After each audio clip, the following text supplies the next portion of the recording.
Few years ago, a common man from Chicago became interested in video and public access television, which led him to start a weekly television show, Never Not Here, which elaborates on how life works. All we know that media is one of the best and most crucial mediums for easily and rapidly spreading good as well as bad messages in the society. One of our guests today, Mr. Richard Miller, has expanded boundaries of a conventional life and done an enormous contribution towards leveraging media for spreading good messages in the community. Please join me to welcome Mr. Richard Miller to share his thoughts. Thank you. Thank you.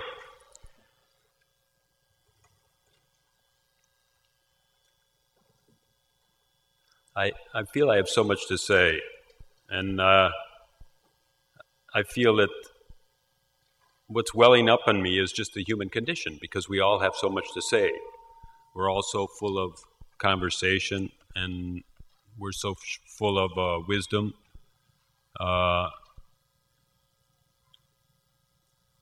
Just the human condition is writing, reading, speaking, and great bodies of knowledge are built. And these bodies of knowledge, they become philosophies. They become religious thought. They become religions. They're all basically explanations of life. And when we come together to talk about peace, we recognize that there's different philosophies and different religions and different ways of living a life, depending on our varied and wide backgrounds. And what we try to do oftentimes is to bring those together and say, what's the common thread? And we try to say, well, really, we all got kids. We all love our kids. We want them to be happy in the world. There's something must be common about us.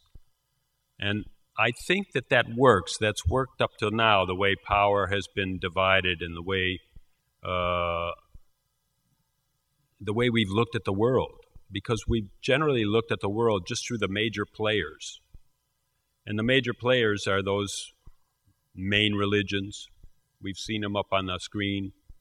Sir Shree talks about them. What I want to say is that enough? In other words, looking for a common thread. Because a lot of us, a lot of the people and a lot of the cultures that don't partake of this, the major part of, they don't feel like they're stable as a major entity. They're afraid of being absorbed. In other words, when we feel stable and we feel like our culture and our values are fixed in the world, we're willing to look at commonality. I'm saying so many small cultures, Aborigines, Native Americans. There's 23 dialects in Italy. There's many, many languages in India. These people, they don't want to be absorbed. And so they're not really going to say, I see it the way you see it. I see the commonality. They're looking at the differences. So something must be underneath that commonality and underneath the way we think and how we build our societies. And what I say is underneath, if I take a look at it, the big picture is something's here. That's the undeniable fact, something's here. And that something, many people call it beingness, they call it what is, it's the whole universe. It's just the rhythm of all creation, and how there's a space, a natural habitat for every creature, and it's just living its life cycle, and that's my definition of peace. Mankind, on the other hand, has another miracle going, and that miracle is his memory. So man's memory, every time he sees what is, a memory fires. And that memory is the recognition. There's words in that memory that are labels. of what you're seeing. There's emotions in that. There's feelings.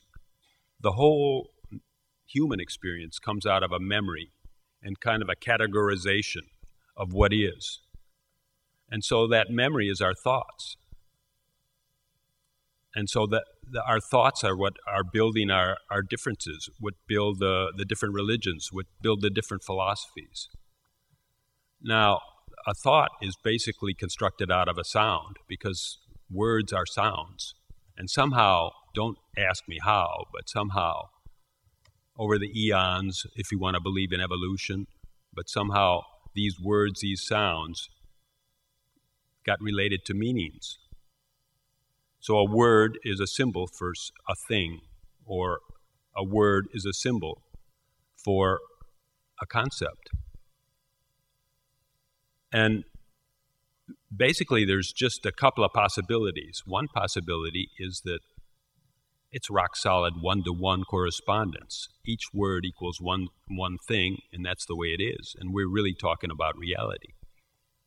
But we know that's not exactly 100% because otherwise nothing could change. There could be no development. We could not have new ideas. There has to be some flexibility in there as our ideas develop and come closer to what is. So another possibility is that how do we know that any of our thoughts have anything to do with what's real? I mean, we have the scientific method. So I go into my laboratory, I do an experiment, I get a result. You go into your laboratory, you do an experiment, you get a result. If we're getting a similar result, we say we're onto something. We're knowing what's real. We're knowing what's out there. But each one of us has a human experience and a human global narrative and a human... we're so similar. We're in the same conceptual soup. And so we're coming up with the same evidence. What I'm saying is that I'm doubting language.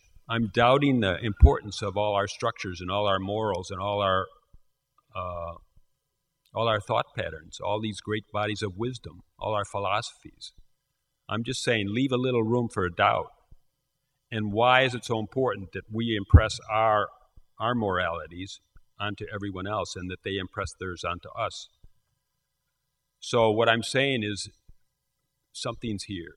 Something's here is very big, and that something's here is in harmony. There's a grand rhythm here that holds the whole universe together, holds our whole body together. And we don't know how to explain it. We don't know a thing about it. And that's what peace is. Peace is the stability of that whole greater unit. And so what I'm saying is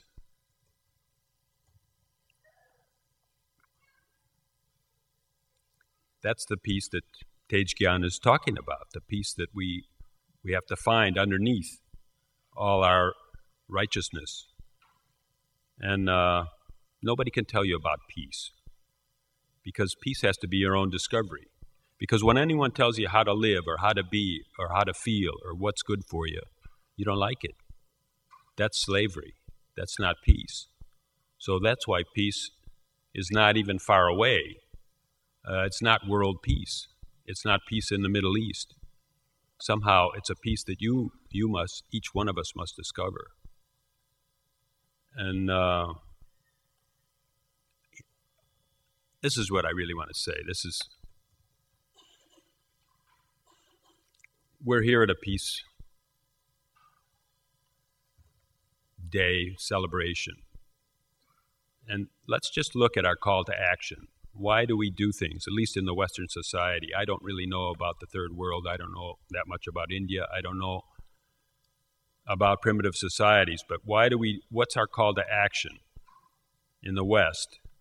And basically we have one rule, and it's called, if it ain't broke, don't fix it.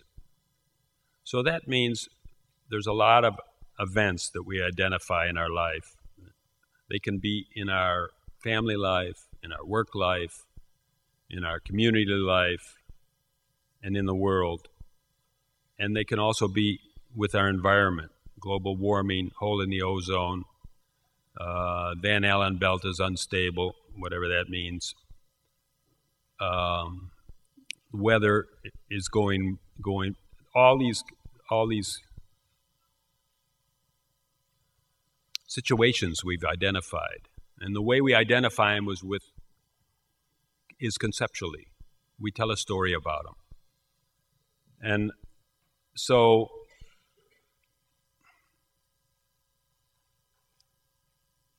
if it ain't broke, don't fix it, means that we've lined all these events up. Let's say all these concepts are lined up in piles on the floor, and the biggest one, the one that I'm most anxious about, is where I put my action. So what I'm saying is, my call to action is anxiety-based. People tell me that I need to save the whales, that the oceans are going awry, that there's so many things going wrong, and I put my action first on that one which hurts the worst. And I'm saying that, and somehow I have a dream that by pouring my attention, pouring my energy onto this anxiety, somehow that's going to get solved. And I'm saying that's never worked. It's never worked. So then the suggestion is just the opposite. That don't move from anxiety. Move from a joy or a contentment. And you might say nothing will get done, but this is a belief that I only move from pain. And I'm saying that there has to be a new way. If we want to have peace on earth, if we want to solve any problem, if we want to have a healthy body, we have to move from some kind of a joy or some kind of contentment. And the only way I see to do that is that peace cannot be a serious business. Peace has to be playful.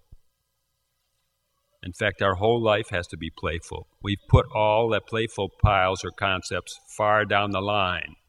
And that was when we were kids. We allowed ourselves to be playful. And that is where Tej Gyan is going, because when you say happy thoughts, that's playful. When you say good morning, peace, that's not serious business. And so I think that's the only thing that can possibly work. So many salutes to Sir Shree and TGF. Thank you.